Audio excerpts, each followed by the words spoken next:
హృదయం మార్చితివి దేవా కృపతోనే జీవించుటకై ప్రియమైన యేసు ప్రభు వేలాది స్తోత్రములు నీవిచ్చిన రక్షణకై దేవా స్తోత్రము స్తోత్రములు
మనం వెళ్దాం.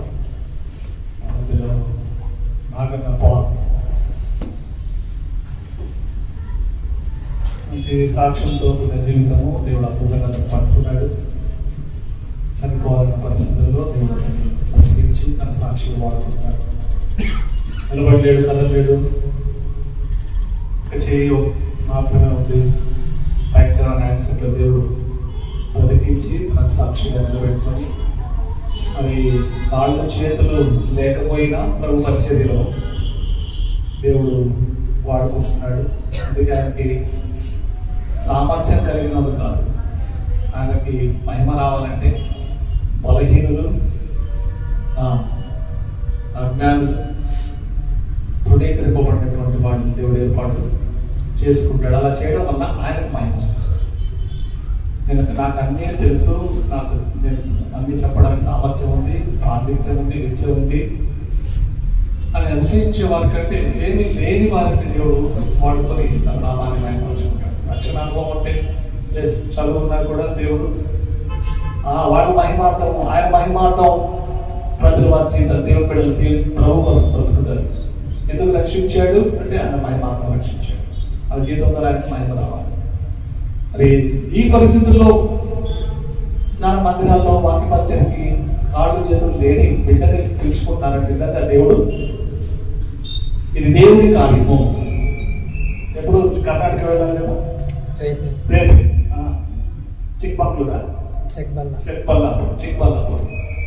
చిక్బల్లాపూర్ వెళ్ళి సేవ పరిచయం చేసి రావాలి. చూసినారా, దేవుడికి కావాల్సింది the willingness of your heart, total surrender ప్రభుకి కావాలి.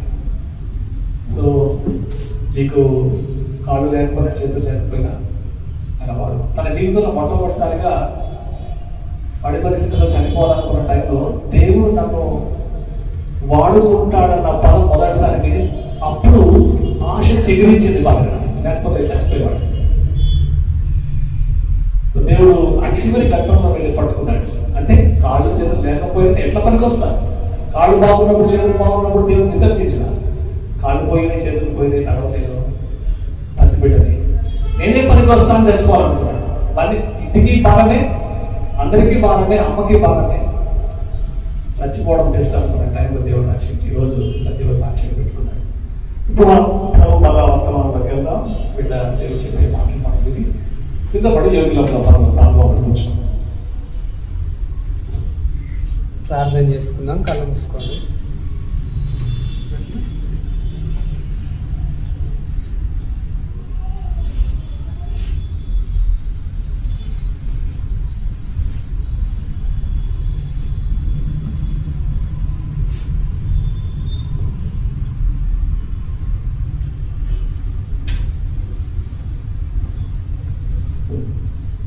ప్రేమిగల మా ప్రియ పరలోకపు తండ్రి, పరిశుద్ధులను సజీవులను సర్వకృపాని దేవుడు యేసుక్రీస్తు ప్రభువు శ్రేష్టమైన ఉన్నతమైన ప్రశస్తమైన సకల ఆశీర్వచన స్తోత్రములకు మించిన ఘనమైన పూజనీయమైన నామంలో మీకు వేలాది వందనాలు, కృతజ్ఞత, స్తోత్రములు చెల్లిస్తూ ఉన్నాను. ఆకాశమందున్న భయంకరుడైన దేవ, నిన్ను నమ్ముకున్న వారి ఎడల వాగ్దానములు చేసి వాటిని నెరవేర్చగల సామర్థ్యం కలిగిన తండ్రి, ఎవడును సంప్రాంతేస్లో అమృత్వంలో సజీవుడవై గానం ప్రతిగానముల చేత ఎల్లప్పుడూ ఆరాధించబడుచున్న సైన్యముల అధిపతి ఇజ్రాయేలు పరిశుద్ధులైన దేవ, భూత భవిష్యత్ వర్తమాన కాలము ఎరిగి ఉన్న దేవ, ఆదియు అంతమునైన దేవ, అల్ఫా ఒమేగా అయిన దేవ, మిమ్మల్ని స్తుతించి ఆరాధించి మహిమపరుస్తూ ఉన్నాను.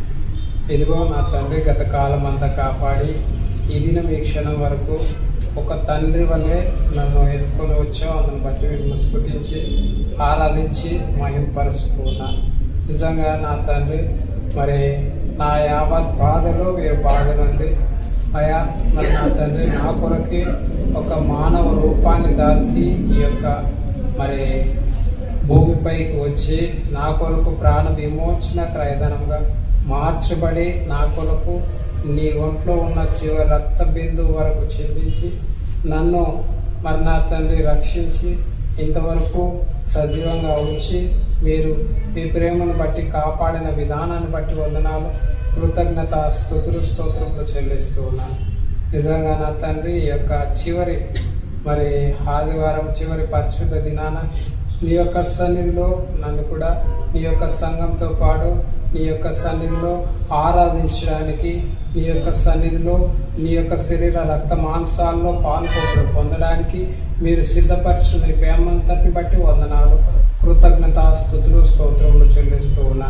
బలహీనుడైన నన్ను మీరు మీ యొక్క సిలువ చాటును మరుగుపరిచి నీ నోటి బూరగా వాడుకొని బలపరిచి నీ పిల్లలకు కావాల్సిన ఆధ్యాత్మిక మేలును మీరు దయచేస్తున్నామని మీ యొక్క దయగల కృపగల హస్తాలకు నా యొక్క జీవితాన్ని అప్పగించుకుంటూ యేసుక్రీస్తు ప్రభువారి అతి శ్రేష్టమైన నామంలో స్తుతించి ప్రార్థించి అడిగి వేడుకొచ్చున్నాం తండ్రి. ఆమేన్. ఆమేన్. బైబిల్ ఎత్తి బైబిల్ పల్లె పాడుతున్నాం. పఠింప శ్రేష్ఠ గ్రంథము బైబిల్, పఠింప శ్రేష్ఠ గ్రంథము బైబిల్, అనుదినము పఠించిన ప్రేమతోడ నడుపును. ఓ పఠింప శ్రేష్ఠ గ్రంథము Bible. the best book To read is the Bible. The best book to read is the Bible. If you read it every day, it will help you all the way. Oh, the best book to read is the Bible. दुनिया में सबसे प्यारे पुस्तक Bible, दुनिया में सबसे प्यारे पुस्तक बाइबल, पढ़ेंगे उसके रोज बरोज, नाम में करना कोई न हो। ओ दुनिया में सबसे प्यारे पुस्तक बाइबल।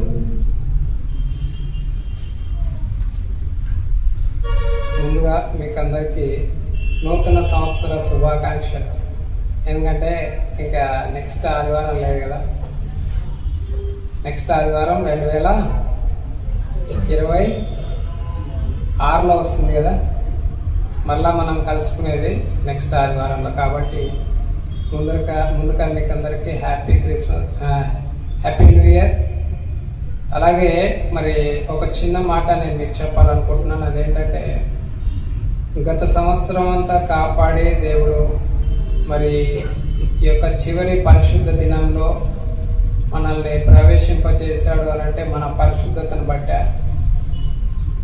మన నీతిని బట్టా, మన యథార్థతను బట్టా. మనం అంత నీతిమంతులం అంటారా?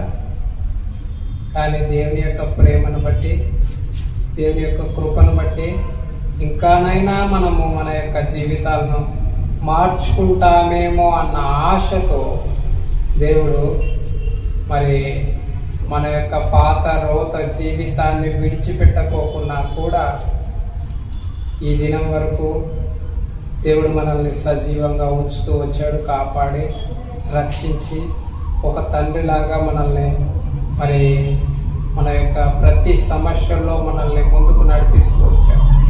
అయితే గత సంవత్సరం అంతా కాపాడిన దేవుడు ఇదే పాత రోత హృదయాన్ని, పాత రోత జీవితాన్ని పెట్టుకొని నూతన సంవత్సరంలో నువ్వు ప్రవేశించి ఇదే పాత రోత జీవితాన్ని జీవిస్తే మరొక సంవత్సరంలో నేను కాపాడుతాడు అనే ఆశ పెట్టుకోవడానికి ఏమాత్రము అవకాశం లేదు. దేవుడు ఎప్పుడు చూస్తూ ఊరికే ఉండడు. ఖచ్చితంగా దేవుడు హెచ్చరిస్తాడు. ఆయన మాట వినకపోతే శిక్షకు అప్పగించేస్తాడు. అయితే ఈరోజు మరి చాలా ప్రాముఖ్యంగా ఒక దేవుని హృదయాన్ని గెలుచుకున్నటువంటి ఒక కుటుంబాన్ని, 4 వ్యక్తులను నేను మీకు చూపించాలనుకుంటూ ఉన్నా. ఎవరు? దేవుని హృదయాన్ని గెలుచుకున్నటువంటి వ్యక్తులు 4. దేవుని యొక్క మాటకు లోబడినటువంటి వ్యక్తులు. మన యొక్క జీవితాల్లో మనము దేవుని మాటకు లోబడుతున్నామా లేదా అన్న విషయాన్ని ఈరోజు చాలా ప్రాముఖ్యంగా మనం పరీక్షించుకోవాల్సిన వారమే ఉన్నాం. మొట్టమొదటిగా దేవుని హృదయాన్ని గెలుచుకున్నవారు, దేవుని మాటకు లోబడి దేవుని హృదయాన్ని గెలుచుకున్నటువంటి ఒక కుటుంబాన్ని మనం చూసినట్లయితే రండి, ఇర్మియా గ్రంథము 35వ అధ్యాయం. ఇర్మియా గ్రంథం 35వ అధ్యాయం ఎవరి గురించి రాయబడుతూ వచ్చింది? ఇర్మియా గ్రంథం 35వ అధ్యాయం చివరి వచనం చదవండి. ఇర్మియా గ్రంథం 35వ అధ్యాయం చివరి వచనం చదవండి. కాబట్టి ఇశ్రాయేలు దేవుడును సైన్యములకు అధిపతియగు యెహోవా సెలవిచ్చినదేమనగా నా సన్నిధిలో నిలుచుటకు రేకాబు కుమారుడైన యెహోనాదాబునకు సంతతివాడు ఎన్నడూ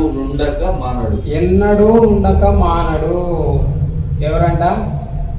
రేకాబీయుల సంతానంలో మరి యెహోనాదాబునకు సంతతి వాడకు ఒక కుమారుడు దేవుని సన్నిధిలో ఎన్నడూ కూడా ఉంటాడనే మాట దేవుడు ఇక్కడ మనతో ఎంతో స్పష్టంగా మాట్లాడుతూ ఉన్నాడు. ఎందుకు దేవుడు వాళ్ళని అంతగా తన యొక్క సన్నిధిలో ఉంచుకోవడానికి ఇష్టపడుతూ వచ్చారు అని అంటే, ఈ యొక్క రేకాబీయుల గురించి మనం చూసినట్లయితే మరి కేవలం దేవుడు మరి వాళ్ళ పితరుడైన యెహోనాదాబుకు ఒక మాట చెబితే ఆ యెహోనాదాబు మరి తన వంశానికి, తన కుటుంబానికి ఆ మాట చెబుతూ వచ్చాడు. అదేంటంటే, మీరు ద్రాక్ష రసాన్ని ఏమాత్రము త్రాగకూడదు అని చెప్పడం వల్ల వాళ్ళు వారి యొక్క పితరుడైన యెహోనాదాబు చెప్పిన మాటను తరతరాలుగా పాటిస్తూ వచ్చారు. ఏం చేస్తూ వచ్చారు? తరతరాలుగా పాటిస్తూ వచ్చారు. అయితే దేవుడు ఏం చేశాడు అని అంటే, ఇర్మియా నువ్వు పోయి రేకాబు సంతతి కాడికి పోయి రేకాబీల దగ్గరికి పోయి నా మందిరాన్ని తీసుకొని రాపో అంటాడు ఈ అధ్యాయం అంట. అయితే మరి ఇర్మియా రేకాబీలను పోయి దేవుని మందిరం దగ్గరికి తీసుకొని వస్తాడు. దేవుని మందిరం దగ్గరికి తీసుకొని వచ్చి వాళ్ళకు ఆ ద్రాక్ష రసాన్ని ఇచ్చి తాగమని చెప్పు అంటాడు దేవుడు. ఇర్మియా వాళ్ళకు ద్రాక్ష రసాన్ని ఇచ్చి తాగమని చెప్తే మేము తాగమంటారు. వాళ్ళు ఎందుకు తాగకోకున్నారు అని అంటే, మేము మా పితరుడైన యెహోనాదాబు మాకు ఇచ్చిన ఆజ్ఞ, మాకు చెప్పిన మాటను మేము పాటిస్తున్నాము, దానికి లోబడి జీవిస్తున్నాము. ఇంతవరకు మా కుటుంబంలో ఒక్కరు కూడా ఇంతవరకు మరి ఈ యొక్క ద్రాక్షరసాన్ని మేము తాగని వారంగా ఉన్నాము అని చెప్పి వారు చెప్తారు. అప్పుడు ఇర్మియాతో దేవుడు ఏం మాట్లాడతాడో చూద్దామండి.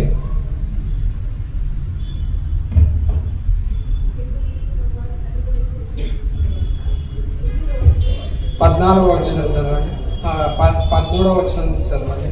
నీవు వెళ్ళి యూదా వారికి యెరూషలేము నివాసులకు ఈ మాట ప్రకటించు. యెహోవాకి ఇదే, మీరు శిక్షకు లోబడి నా మాటలను ఆలకింపరా. ఇదే యెహోవాకు. చదవండి. ద్రాక్షరసము తాగవద్దని రేకాబు కుమారుడైన యెహోనాదాబు తన కుమారులకు ఆజ్ఞాపించిన మాటలు స్థిరంగా ఉన్నాయి. ఏమంటున్నాడు? వాళ్ళ పితరుడు చెప్పిన ఒక మనిషి చెప్పిన మాటకి కుటుంబం అంతా వాళ్ళు తరతరాలుగా స్థిరంగా పాటిస్తూ ఉన్నారు. అయితే నేనేం చేస్తూ ఉన్నానంట? చదవండి. అయితే నేను పెందడకడ లేచి మీతో బహు శ్రద్ధగా మాట్లాడినాను, మీరు నా మాట ఏం చేస్తున్నారు? ఈ యొక్క యూదా ప్రజలు, ఇశ్రాయేలు ప్రజలు ఒక్క మనిషి మాటకు రేకాబీయులు వాళ్ళు లోబడిపోతూ వచ్చారు. ఆ మాట తప్పకోకుండా వారి తరతరాలు దాన్ని పాటిస్తూ వస్తున్నారు.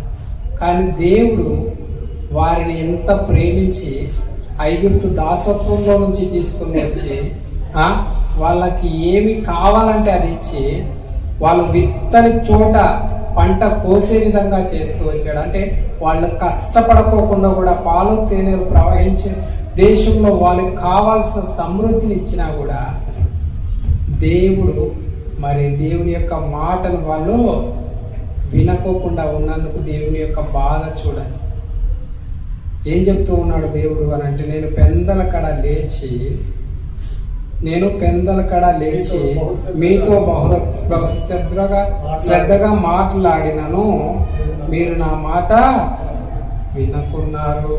అయితే రేకాబీలు మాత్రం కేవలం ఒక మనిషి మాటకు లోబడుతూ వచ్చారు, కానీ మీరు నా మాట లోబడకపోకున్నారు అని చెప్పి దేవుడు ఎంతగానో బాధపడుతూ వచ్చారు. అయితే రేకాబీలతో మాట్లాడుతూ ఉన్నాడు. చివరి వచనంలో దేవుడు ఏమంటూ ఉన్నాడంటే, మీరు ఇంత శ్రద్ధ కలిగి ఇంత భక్తిగా మీ పితరుడైన ఆ యెహోనాదాబు చెప్పిన మాటను పాటిస్తున్నారు, నమ్మకస్తులుగా జీవిస్తున్నారు, కాబట్టి నా సన్నిధిలో మీలో ఒకడు ఖచ్చితంగా ఉంటాడని చెప్పి దేవుడు ఆ యొక్క రేకాబీయుల సంతానంతో మాట్లాడుతూ ఉన్నాడు.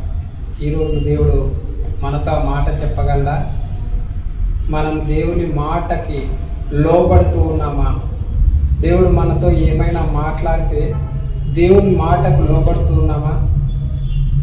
అయితే దేవుని మాటకు లోబడిన మరి కొంతమంది దైవ సేవకుల యొక్క ప్రవక్తల యొక్క జీవితాలను మనం చూపిస్తే, ఒక్కసారి రండి దేవుని మాటకు లోబడిన దైవ సేవకుల గురించి మనము ఇర్మియా గ్రంథము 16వ అధ్యాయము, ఇర్మియా గ్రంథము 16వ అధ్యాయం 1వ వచనం చదవండి. మరియు యెహోవాకు నాకు ప్రత్యక్షమై ఇలాగ సెలవిచ్చెను, ఈ స్థలమందు నీకు కుమారులైనను కుమార్తెలైనను పుట్టకుండునట్లు నీవు వివాహం చేసుకొనకూడదు. ఏం చెప్తూ ఉన్నాడు దేవుడు ఇర్మియాకి అని అంటే, ఇర్మియా నువ్వు పెళ్లి చేసుకోవద్దు అంటున్నాడు. అయితే ఇర్మియా దేవుని మాటకు లోబడి పెళ్ళి చేసుకోలేదు. అయితే రండి హోషేయ గ్రంథము 1వ అధ్యాయము, హోషేయ గ్రంథము 1వ అధ్యాయము 2వ వచనం. మొదట యెహోవా హోషేయ ద్వారా ఈ మాట సెలవిచ్చెను, జనులు యెహోవాను విసర్జించి బహుగా వ్యభిచరించుచున్నారు కనుక నీవు పోయి వ్యభిచారం చేయు స్త్రీని పెళ్ళాడి వ్యభిచారం వల్ల పుట్టిన పిల్లలను తీసుకొనుము అని ఆయన హోషేయకు ఆజ్ఞ ఇచ్చాడు. ఏం చెప్తున్నాడు హోషేయతో? వ్యభిచారిని పోయి పెళ్లి చేసుకోవాలంటున్నాడు. మనం అయితే వ్యభిచారిని పోయి పెళ్లి చేసుకుంటామా? కానీ హోషేయ దేవుని మాటకు లోబడుతూ వచ్చాడు. ఎందుకు దేవుడు ఆ విధంగా పోయి వ్యభిచారిని పెళ్లి చేసుకోమన్నాడు అని అంటే, హోషేయ మరి దేవుని యొక్క ప్రేమకు సాదృశ్యంగా ఆ విధంగా చేస్తూ వచ్చాడు. ఇజ్రాయెల్ ప్రజలు దేవుడు వారిని ప్రేమించి ఆ ఐగుప్తులో వారు పడుతున్న దాసత్వంలో వారు మూలుగుతున్న మూలుగును విని వారిని రక్షించి తీసుకొని వస్తే, ఇక్కడికి కనాన్లోకి వచ్చిన తర్వాత వాళ్ళు ఏం చేస్తూ వచ్చారు అని అంటే, దేవుని మర్చిపోయి విగ్రహారాధన చేస్తూ మరి దేవుని విడిచిపెట్టి బయలు దేవతను ఆరాధిస్తూ ఉన్నప్పుడు దేవుడు ఏం చెప్తూ ఉన్నాడు అని అంటే హోషేయతో, వాళ్ళు వ్యభిచారం చేస్తూ వచ్చారు, వాళ్ళు వేరే దేవి దేవతలతో వ్యభిచారం చేస్తూ వచ్చారు, అలాంటి వారిని నేను ప్రేమిస్తున్నాను, అలాంటి వారిని నేను చేరదీస్తాను, అలాంటి వారిని నేను మరీ హక్కున చేర్చుకుంటాను, వారికి సాదృశ్యం చూపించాలంటే నువ్వు పోయి ఒక వ్యభిచారాన్ని పెళ్లి చేసుకోపోవాలి. ఏమన్నాడు దేవుడు? నువ్వు పోయి ఒక వ్యభిచారిని పెళ్లి చేసుకోవాలి. అంటే దేవుని యొక్క సాదృశ్యం చూపించడానికి, దేవుని యొక్క ప్రేమను సాదృశ్యంగా చూపించడానికి ఒక వ్యభిచారిని పెళ్లి చేసుకోమంటే కూడా పోయి పెళ్లి చేసుకున్నాడు అని అంటే చూడండి, హోషేయ దేవుని యొక్క సన్నిధిలో దేవునికి ఎంత విధేయత చూపిస్తుంది, దేవుని మాటకు లోబడుతూ వచ్చారు హోషేయ. కానీ ఈయన మన ఇర్మియా అయితే నువ్వు ఇక వాళ్ళు అక్కడ నువ్వు పిల్లల్ని పుట్టించుకోవద్దు, ఎందుకనంటే అక్కడ పుట్టే ప్రతి పిల్లను నేను చంపేస్తాను, వాళ్ళని నాశనానికి అప్పగిస్తాను, నువ్వు పెళ్లి చేసుకోవద్దు అనంటే యవనస్తుడు 25 30 ఏళ్ళ పైన, అంతే 35 లోపల 25 పైన, బాగా కరెక్ట్గా యవన ప్రాయంలో ఉన్నాడు. అలాంటిది పెళ్లి చేసుకోవద్దంటే ఆయన జీవితాంతం పెళ్లి చేసుకోకుండా దేవుని మాటకు లోబడిపోతూ వచ్చాడు. అయితే ఇర్మియా జీవితంలో మనం చూస్తే ఎంతో భయంకరమైన శ్రమలు అనుభవిస్తూ వచ్చాడు. రెండవసారిగా చూద్దాం, రెండవ భాగంలో.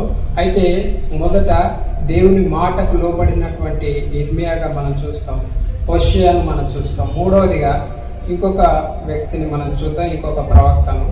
ఎవరు అంటే హెజ్కేల్ గ్రంథము 24వ అధ్యాయము.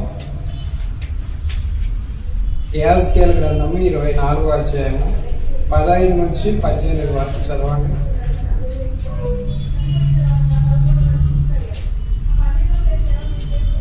యెహెజ్కేలు గ్రంథం. మరియు యెహోవా వాక్కు నాకు ప్రత్యక్షమై ఇలా సెలవిచ్చెను. నరపుత్రుడా, నీ కన్నుల కింపైన దానిని నీ యొద్ద నుండి ఒక్క దెబ్బతో తీసివేయబోచున్నాను. నీ యొద్ద నుండి ఒక్క దెబ్బతో తీసివేస్తున్నానంట. అంటే ఏమంటున్నాడు ఇక్కడ యెహెజ్కేలుతో దేవుడు? నీ కన్నులకు ఇంపైన దాన్ని, అంటే నీకు ఇష్టమైన దానిని నేను ఒక్క దెబ్బతో తీసేస్తానంటున్నాడు. చూడండి, ఇంకా నీవు అంగలార్చవద్దు, నువ్వు ఏడ్చొద్దు, ఏడవద్దు, కన్నీరు విడవద్దు, కన్నీరు కూడా పెట్టవద్దు, మృతులకై విలాపం చేయక నిశ్శబ్దంగా నిట్టూర్పు విడువు, లోపలనే బాధపడు. నీ శిరోభూషణములు ధరించుకుని అంటే తలకు రుమాల కట్టుకొని, లేదంటే ఏదన్నా ఒక పెట్టుకొని తలకు పాదరక్షలు తొడుక్కున్న వలన నీ పెదవులు మూసుకొనవద్దు, నేను చెప్పాలన్న మాటలు చెప్పాలి. జనుల ఆహారాన్ని భుజించవద్దు. ఉదయమందు జనులకు నేను ప్రకటించి తిని సాయంత్రమున నా భార్య చనిపోగా ఆయన నాకు ఆజ్ఞాపించినట్లు మరునాటి ఉదయమున నేను చేసింది. ఏం చేస్తూ వచ్చినాడు దేవుడు? ఏమంటున్నాడు? నీ భార్య చచ్చిపోతుంది కానీ నువ్వు ఏడ్చొద్దు, అంగలార్చొద్దు, లోపల ఊకే బాధపడకుండా నీ ఇష్టం బాధపడు. ఎంత భయంకరమైన పరిస్థితి కదా! నీ భార్య చచ్చిపోతుంది కానీ నువ్వు ఏడ్చొద్దు అంటున్నాడు. కానీ దేవుడు ఏ విధంగా అయితే చెప్తూ వచ్చాడో, దేవుని మాటకు యెహెజ్కేలు లోబడి దేవుడు చెప్పినట్టుగానే తన భార్య చచ్చిపోతే సాయంత్రమే మళ్ళా పొద్దునే లేచి దేవుడి వాక్యాన్ని ప్రకటించడానికి పోతూ వచ్చాడు. మనమైతే ఈ విధంగా చేయగలమా? దేవుని మాటకు విధేయత చూపించగలమా? దేవుని మాటకు లోబడి ఉండగలమా? ఆ యొక్క యెహెజ్కేలు తన యొక్క జీవితంలో దేవుడు ఏ విధంగా అయితే చెప్తూ వచ్చాడో, దేవుడు ఏ మాట అయితే చెప్తూ వచ్చాడో ఆ మాటకు తను విధేయత చూపించి దేవుడు చెప్పిన దానిని పాటించి దేవుడు చెప్పిన ప్రకారమే ఆచరిస్తూ వచ్చాడు. మనం అంత పరిస్థితి, మన పిల్లలు ఎవరైనా, మన భార్య, మన భర్త చచ్చిపోయినప్పుడు నువ్వు ఏడవద్దు, మృతుల గురించి సంతాపం చెందొద్దు, రా దేవుని మందిరానికి రా, లేదంటే దేవుని వాక్యం చెప్పడానికి రా అంటే మనం ఎంత బాధపడతాం. కొంచెం చిన్న అనారోగ్యం వస్తేనే ఏంది నాయనా నాకు ఇలాంటి అనారోగ్యం వచ్చింది, ఎందుకు నాయన నా పిల్లలకి ఇట్లా పరిస్థితులు బాగాలేకుండా అవుతున్నాయి, ఎందుకు నాయన నా కుటుంబంలో నా భార్యకి ఇట్లా అయిపోతుంది అని మనం దేవుని ప్రశ్నిస్తాం. దేవుని మాటకు విధేయత చూపించింది. వివాహం చేసుకోలేకపోతే నాకేమి ఎందుకు వివాహాలు కాకోకుండా, నా పిల్లలకి ఎందుకు వివాహాలు కాకోకుండా, మా చెల్లెకి మా అక్కకు ఎందుకు వివాహం కాకుండా దేవుడు ప్రశ్నిస్తాడు. దేవుని మాటకు మనము విధేయత చూపించము. కానీ దేవుని పిల్లలు ఇక్కడ మరి ఇర్మియా తన జీవితంలో దేవుని మాటకు లోపడుతూ వచ్చాడు. హోషేయ తన దేవుని మాటకు లోపడుతూ వచ్చాడు. మరి అలాగే యెహెజ్కేలు కూడా దేవుని మాటకు లోబడుతూ వచ్చాడు. ఈ దినాన మనము దేవుని మాటకు లోబడి జీవిస్తూ ఉన్నాము, లేకపోతే దేవుణ్ణి ప్రశ్నిస్తూ ఉన్నాము. నిజంగా ఒక విషయాన్ని ఇక్కడ నేను మీకు గుర్తు చేయాలనుకుంటూ ఉన్నాను. మనము కనిపించే మనిషిని ప్రేమించకపోతే కనిపించని దేవుని ఎలా ప్రేమిస్తాము కదా, అవునా కదా? కనిపించే దైవ సేవకుని మాటకి మనం దైవ సేవకుని మాటను లెక్క చేయకపోతే కనిపించని దేవుని మాట ఎట్లా లెక్క చేస్తామా? ఒక్కసారి రండి, మరి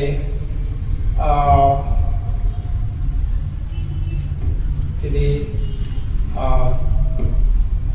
ఆ గ్రంథం ఇది చివరిలో ఉంటుంది. ఒక్క నిమిషం.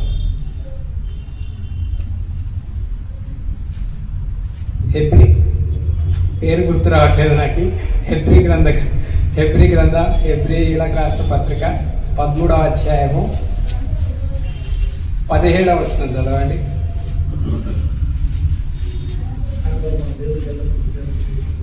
హెబ్రీలకు రాసిన పత్రిక 17వ అధ్యాయం 13వ అధ్యాయం 17వ వచనం. మీ పైని నాయకులుగా ఉన్నవారు లెక్క ఒప్పచెప్పవలసిన వారి వలె మీ ఆత్మలను కాయుచున్నారు. వారు దుఃఖముతో ఆ పని చేసిన ఎడల మీకు నిష్ప్రయోజనము కనుక దుఃఖముతో కాక ఆనందముతో చేయనట్లు వారి మాట విని వారికి లోబడి ఉండాలంట. మనం దైవ సేవకులకు లోబడి ఉంటున్నామా? దేవునికి లోబడేది మనము చాలా తక్కువ. కానీ కనీసం మన కొరకు ప్రార్థన చేస్తూ, మన కొరకు క్రయధనం చెల్లిస్తూ, మన కొరకు వారి ఆరోగ్యాన్ని సైతం పాడు చేసుకొని మన చుట్టూ తిరిగి కదా దైవ సేవకులు వాళ్ళకి ఎంత అనారోగ్యం ఉన్నా, ఎలాంటి పరిస్థితి ఉన్నా, మరి విశ్వాసులు ఏదైనా ఇబ్బందుల్లో ఉన్నారంటే ఖచ్చితంగా వెళ్ళడానికి ప్రయత్నం చేస్తూ ఉంటారు, ప్రయాసపడుతూ ఉంటారు. అలాంటి దైవ సేవకుల మాటకు దేవుడు ఏం చెప్తూ ఉన్నాడు అని అంటే, లోబడి మీరు వారి మాటకు లోబడి వారి హృదయాన్ని నొప్పించుకోకుండా ఉండండి అని చెప్తా ఉన్నాడు. నిజంగా దైవ సేవకుడు గత సంవత్సరం అంతా జనవరి 2025 మొదటి రోజు నుంచి ఈ రోజు వరకు దైవ సేవకుడు మనకు ఎన్నో దేవుని మాటలు చెప్తూ వచ్చాడు. దైవ సేవకుని మాటకు మనం లోబడుతూ ఉన్నామా? సంఘంలో పరిచర్యలు అప్పగిస్తూ ఉంటాడు. దైవ సేవకుని మాటకు లోబడుతూ ఉన్నామా? ఈ పని చేయండి, దేవుని యొక్క మందిరంలో ఈ పని చేద్దామంటే దేవుని దైవ సేవకుని మాటకు లోబడి దేవుని పరిచర్య చేస్తున్నామా? ఎక్కడ చేస్తున్నాం? ఏది దైవ సేవకుని మాటకే కనిపించే దైవ సేవకుని మాటకు లోబడని వారివి కనిపించని దేవుని మాటకి ఎక్కడ లోపడతామా మనం? కనిపించే దైవ సేవకుడు ఏదన్నా చిన్న పని దేవుని మందిరంలో కొంచెం చిన్న పని చేయండి అంటేనే చేయాలి. అలాంటిది కనిపించని దేవుడు ఆయన ఏం చూస్తుంటారులే అని అనుకుంటామా? అవునా కదా?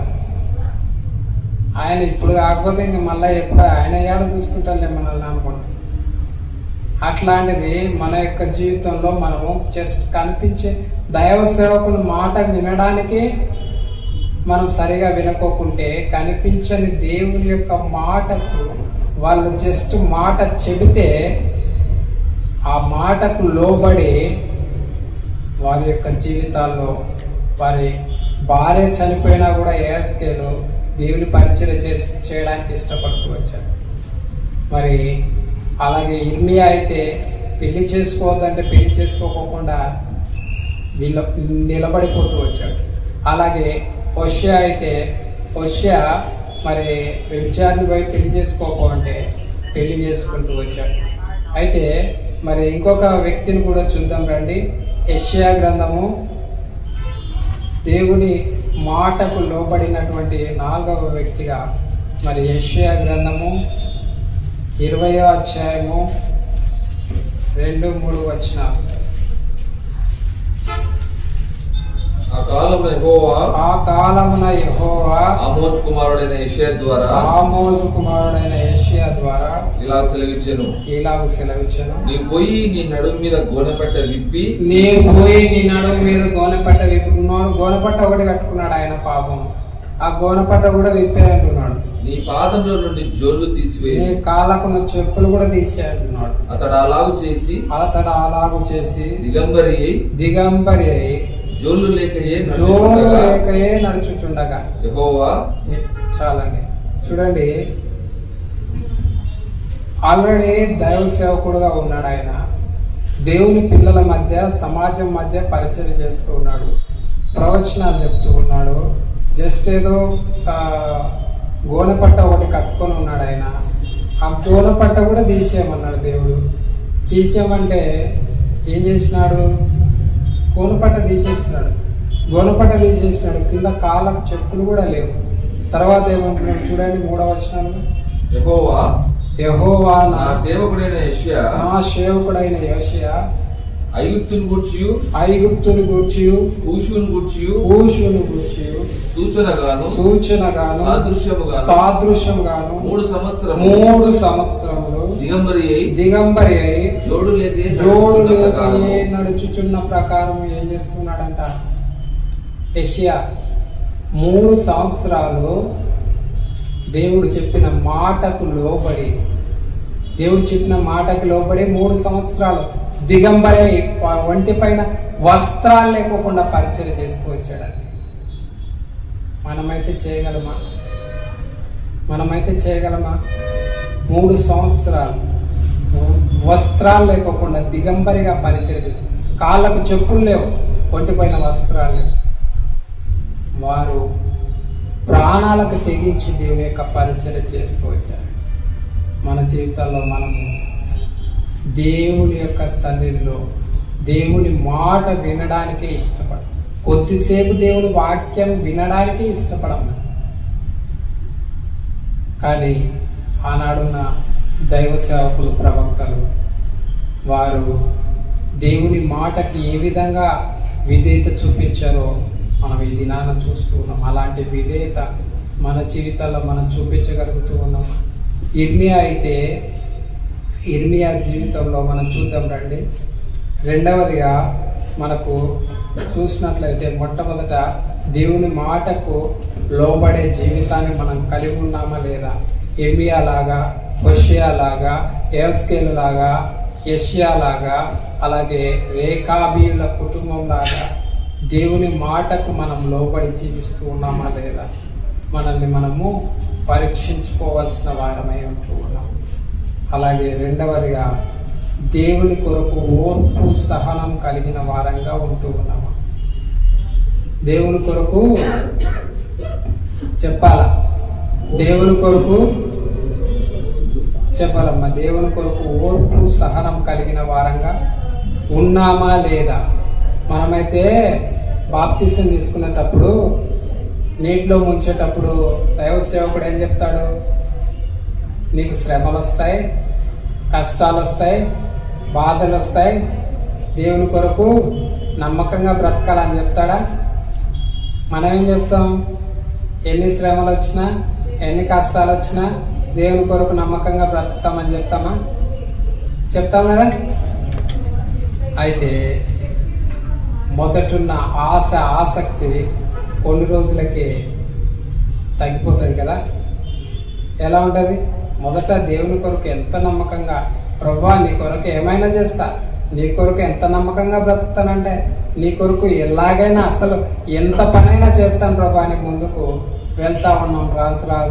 రాను ఏమైపోతుందంటే, రాను రాజుగురం గాడిదైపోయినట్టు మన ఆత్మీయ జీవితం కాస్త చల్లారిపోయి కొంచెం చిన్న శ్రమ వచ్చేసరికి, చిన్న బాధ వచ్చేసరికి, చిన్న కష్టం వచ్చేసరికి, చిన్న మరి ఆర్థిక సమస్యలు వచ్చినా, అనారోగ్య సమస్యలు వచ్చినా, కుటుంబ సమస్యలు వచ్చినా, మరి వ్యక్తిగతంగా హృదయంలో నెమ్మది లేకపోయినా, మరి గర్భఫలం రాకపోయినా, పిల్లలు కాకపోయినా, ఉద్యోగాలు రాకపోయినా, చదువులో మంచి ర్యాంకులు రాకపోయినా, శాలరీ ఇంక్రిమెంట్లు రాకపోయినా, శాలరీ పెరగకపోయినా, ఏం దేవుడు ఉన్నాడబ్బా, దేవుడు నాకు ఏం చేయకోకున్నాడు అని చెప్పి మనం ఎంత బాధపడతాం కదా. అయితే మరి ఇదే రండి ఇర్మియా గ్రంథము ఒకసారి చూడండి.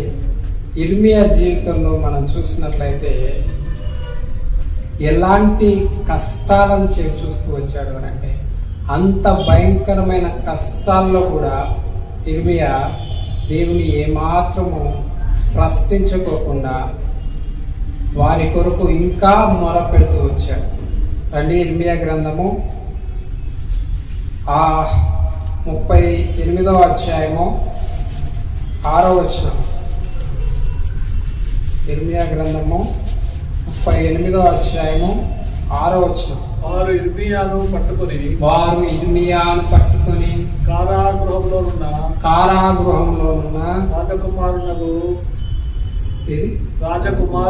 రాజకుమారుడనగు హల్కియా గోతిలోనికి దింపిరి. అందులోనికి ఇర్మియాను త్రాళ్లతో దింపినప్పుడు ఆ గోతిలో నీళ్లు లేవు, బురద మాత్రమే ఏముందంట, బురద మాత్రమే ఉందంట. ఆ బురదలో ఇర్మియా దిగబడుతూ వచ్చాడు. ఏం చేసినాడు ఇర్మియా అక్కడ? ఇర్మియా ఏం చేస్తున్నాడు? దేవుని పరిచర్య చేస్తున్నాడు. దేవుడు మీ హృదయాలను, మీ జీవితాలను మార్చుకోమని చెప్తున్నాడు. మీ జీవితాలను మార్చుకోకపోతే బబులోను చెరకు మిమ్మల్ని అప్పగిస్తానంటున్నాడు, మిమ్మల్ని నాశనం చేస్తానంటున్నాడు. మీ పాపాన్ని బట్టి మీ హృదయాలను, మీ జీవితాలను మార్చుకోండి అని చెప్పి ఇర్మియా ఆ ప్రజలకు మరి దేవుని వాక్యాన్ని ప్రకటిస్తుంటే, ఇర్మియా ఏ కాలానికి చెందినవాడు? ఇర్మియా ఏ కాలానికి చెందినవాడు? చదవండి ఇర్మియా గ్రంథం 1వ అధ్యాయం 1వ వచనం చదవండి. హిజ్కియా, యోతాము, హిల్కియా, యోషియా యూదాకు రాజై ఉండగా, ఆమోసు కుమారుడైన యోషియా యూదాకు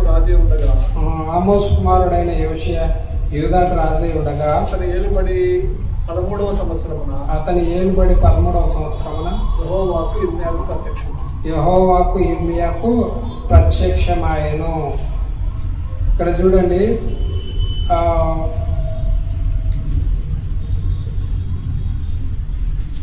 3వ వచనం చదువుతాం చూడండి.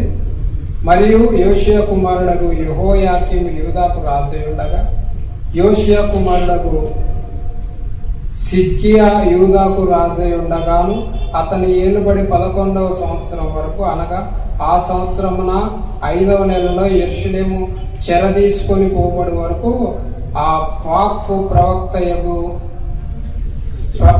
ప్రత్యక్షమగుచుండెను. ఎవరికంట? ఎప్పటి నుంచి?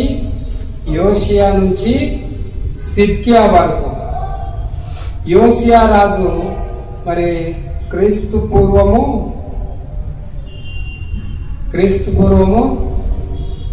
640 సంవత్సరంలో అనుకుంటా.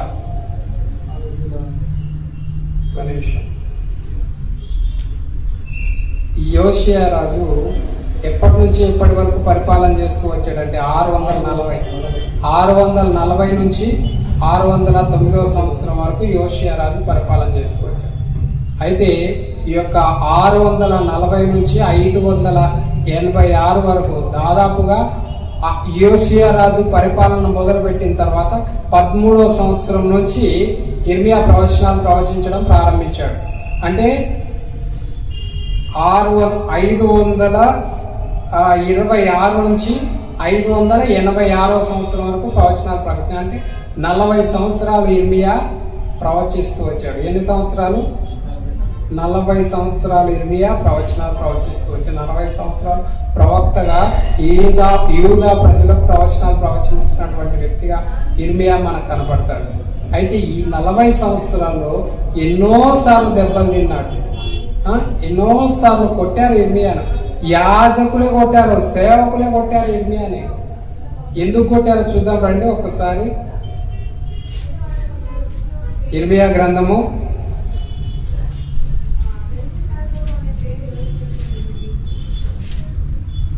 20వ అధ్యాయము 1-2 వచనాలు. ఇర్మియా గ్రంథం ఇర్మియా ప్రవచనములు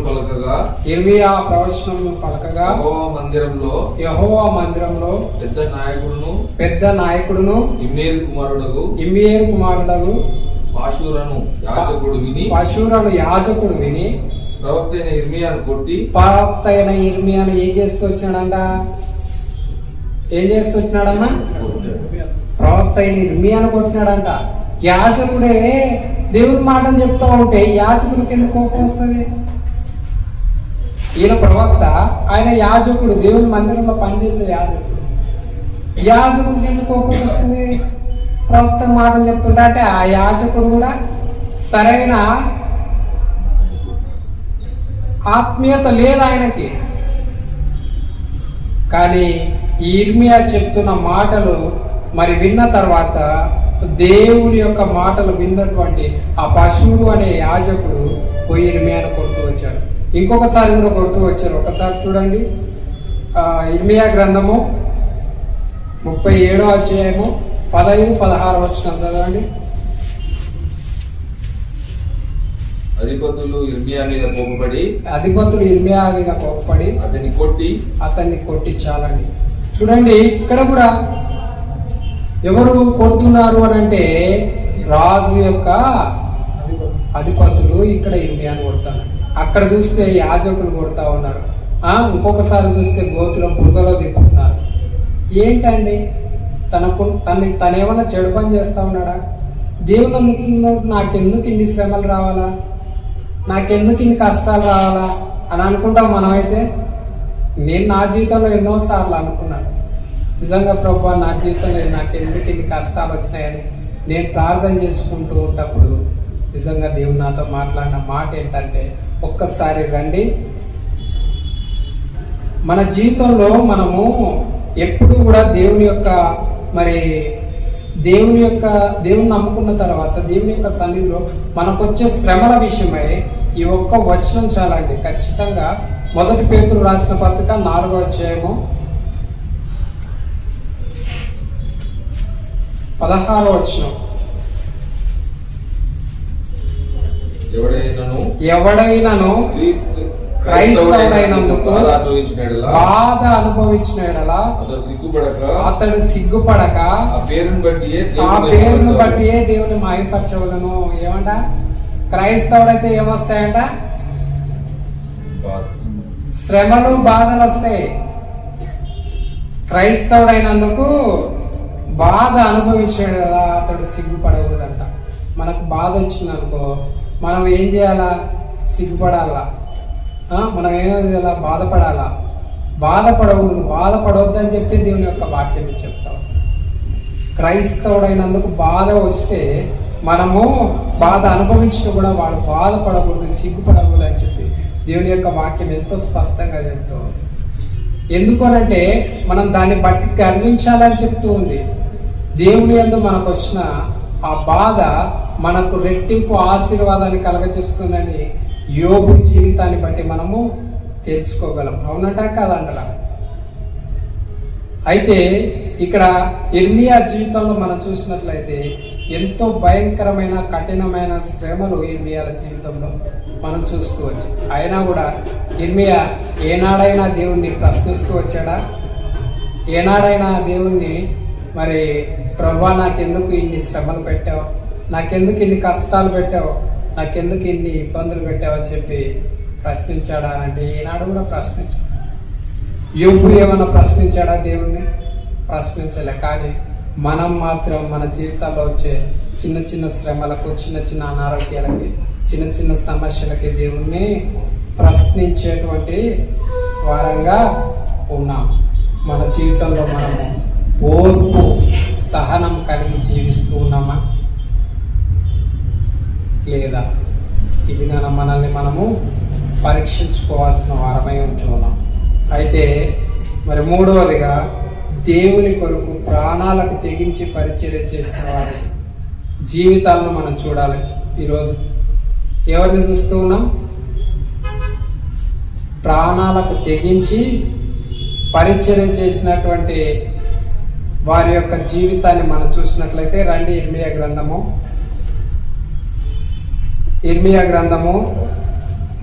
11వ అధ్యాయము 21వ వచనం చదవండి. కావున నీవు మా చేత చావకుండానట్లు, ఎవరంట? నీవు మా చేత చావకుండానట్లు యెహోవా నామమున ప్రవచింపకూడదని, యెహోవా నామమున ప్రవచింపకూడదని చెప్పు అనాతోతు ప్రజలు. ఎవరంట వీళ్ళు? అనాతోతు ప్రజలు ఎవరు చెప్పాలా? అనాతోతు ప్రజలు ఎవరు? అనాతోతు ప్రజలు ఎవరు? అనాతోతు ప్రజలు ఎవరు? ఇర్మియా గ్రంథం 1వ అధ్యాయం 1వ వచనం చదవండి. అనాతోతుతో కాపురమున్న బెన్యామీను దేశమందలి అనాతోతులో కాపురమున్న యాజకులలో ఒకడైన హిల్కీయా కుమారుడైన ఇర్మియాకు ప్రత్యక్షమైన వాక్యములు. ఎవరంట? ఇర్మియా అనాతోతు ఊరువాడు. ఇక్కడ చంపాలనుకుంటున్నది ఎవరు? అనాతోతులు. సొంతం ఊరోళ్ళే ఇర్మియాని చంపేయాలనుకున్నారు. ఎందుకు? దేవుని వాక్యాన్ని ప్రకటిస్తున్నందుకు. ఏమంటున్నారు తెలుసా? పైన ఒక 2-3 వచనాలు పైన చదివితే చెట్టుని దాని వేరును నరికేద్దాం రండి అని అంటారు. ఏమంటారు? 20వ అధ్యాయంలో కదా, 11వ అధ్యాయంలో మనం 21వ వచనం చదివాం. ఒక 2-3 వచనాలు పైకి చదివితే చెట్టును దాని వేరును నరికేద్దామంటే ఇర్మియా ప్రకటిస్తూ ఉన్నాడు కాబట్టి వాళ్ళ కుటుంబాన్ని నాశనం చేసేద్దాము, ఇర్మియాతో సహా తన కుటుంబాన్ని చంపేద్దాము అని చెప్పి ఆ యొక్క అనాతోతు ప్రజలు అనుకుంటారు. దేనికోసం చంపేస్తాము? కేవలం దేవుని వాక్యాన్ని ప్రకటించినందుకు చంపేయాలనుకుంటారు. అంటే ప్రాణాలకు తెగించి పరిచర్య చేస్తూ వచ్చాడు. మన జీవితంలో మనం ప్రాణాలకు తెగించి పరిచర్య చేస్తున్నామా? అయితే ఇక్కడ ఒక చిన్న మరి యథార్థ సంఘటనను నేను మీ ముందుకు తీసుకురావాలనుకుంటున్నాను. ఏంటది? ఒక యథార్థ సంఘటనను నేను మీ ముందుకు తీసుకురావాలనుకుంటున్నాను. అదేంటంటే మరి దక్షిణ కొరియాకు ఉత్తర కొరియాకు ఒకసారి యుద్ధం జరిగింది. దక్షిణ కొరియాకు ఉత్తర కొరియాకు యుద్ధం జరిగింది. ఈ యొక్క దక్షిణ కొరియాకు ఉత్తర కొరియాకు యుద్ధం జరుగుతూ ఉంటే అక్కడ మరి నాస్తికులు ఎక్కువ ఉంటారు కదా, కమ్యూనిస్టులు ఎక్కువ ఉంటారు కదా. ఈ నాస్తికులు కమ్యూనిస్టులు అందరూ ఒక 40 మంది ఫామ్ అయ్యి ఒక గ్రూప్గా ఒక పాస్టర్ భార్యను తనకున్న 2 పిల్లల్ని తీసుకొని ఊరి బయటికి తీసుకొని పోయినారు. ఏం చేస్తూ వచ్చి ఇది యథార్థ సంఘటన జరిగింది. అయితే ఊరి బయటికి తీసుకొని పోయిన తర్వాత ఆ యొక్క మరి ఊరి బయటకు పోయిన తర్వాత వాళ్ళు కమ్యూనిస్టులు కదా, నాస్తికులు కదా, నువ్వు యేసు ప్రభు దేవుడు అని చెప్పడం మానేస్తే నిన్ను చెప్పకోకుండా వదిలిపెడతావు. లేదు, నువ్వు యేసు ప్రభు నిజమైన దేవుడు అని నువ్వు ప్రకటిస్తే నిన్ను నీ కుటుంబంతో ఇక్కడే చంపేస్తాము అని చెప్పారు. అని చెప్పినా కూడా పాస్టర్ ముఖంలో భయమేమి కనపడలే. వాళ్ళు ఇంకా ఈ పాస్టర్ భయపడతట్లేదని గుంత తీసినారు. ఈ గుంతలో నిన్ను నీ పిల్లల్ని అందరినీ వేసి పూడ్చిపెడతామన్నారు. ఏమన్నారు? ఈ గుంతలో నిన్ను నీ పిల్లల్ని పూర్తి చేస్తాము. ఊకే ఎందుకు నీ పిల్లల్ని చంపుకుంటావు? ఊకే చిన్న పిల్లలు వాళ్ళని ఎందుకు చంపుకుంటావు? ఇప్పటికైనా మారు, దేవుణ్ణి ప్రకటించను, నేను యేసుక్రీస్తు గురించి ప్రకటించను అని చెప్పి ఒప్పుకొని నిన్ను నీ కుటుంబాన్ని వదిలేస్తామని చెప్పారు. అయితే పాస్టరు ఆ మాటకు వెనుదిరగల, ఏమైనా కానీ అని చెప్పి పాస్టరు ధైర్యంగా నిలబడ్డాడు. అయితే వాళ్ళని అందరినీ, వాళ్ళ నలుగురిని, 2 పిల్లల్ని, భార్యాభర్తను మరి ఆ గోతులో దింపారు. గోతులో దింపి నాస్తికులు 40 మంది కలిసి పారలతో గోతిని పూడ్చుతూ ఉన్నారు. ఇంకొక 5-6 పారలు వేస్తే ఆ పిల్లలు మునిగిపోతారు, పిల్లలు బూడిపోతారు. అప్పుడు కొంచెం పాస్టర్ ఏం చేస్తూ వచ్చాడు, క్షమించాడు. కొంచెం నా పిల్లలు చచ్చిపోతారు కదా ఆలోచించాడు. కొంచెం పాస్టర్ ఏం చేస్తూ వచ్చాడు, ఆలోచిస్తూ వచ్చాడు.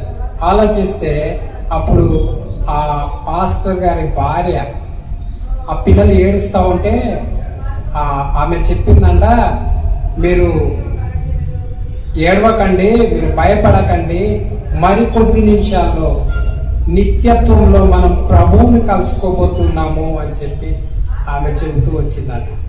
అప్పుడు ఆ యొక్క దైవ సేవకుడు కూడా ఎంతో ధైర్యం తెచ్చుకొని నిలబడుతూ వచ్చాడంట.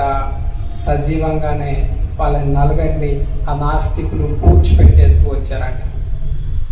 ఏం చేస్తూ వచ్చారు, పూడ్చిపెడుతూ వచ్చారు, చచ్చిపోతూ వచ్చారు ఆ నలుగురు. ఒక దైవ సేవకుని కుటుంబము ప్రాణాలతో పూడ్చిపెట్టబడుతూ వచ్చింది. ప్రాణాలతో పూడ్చిపెట్టబడిన తర్వాత మరి కొన్ని సంవత్సరాలు గడిచిపోయాయి.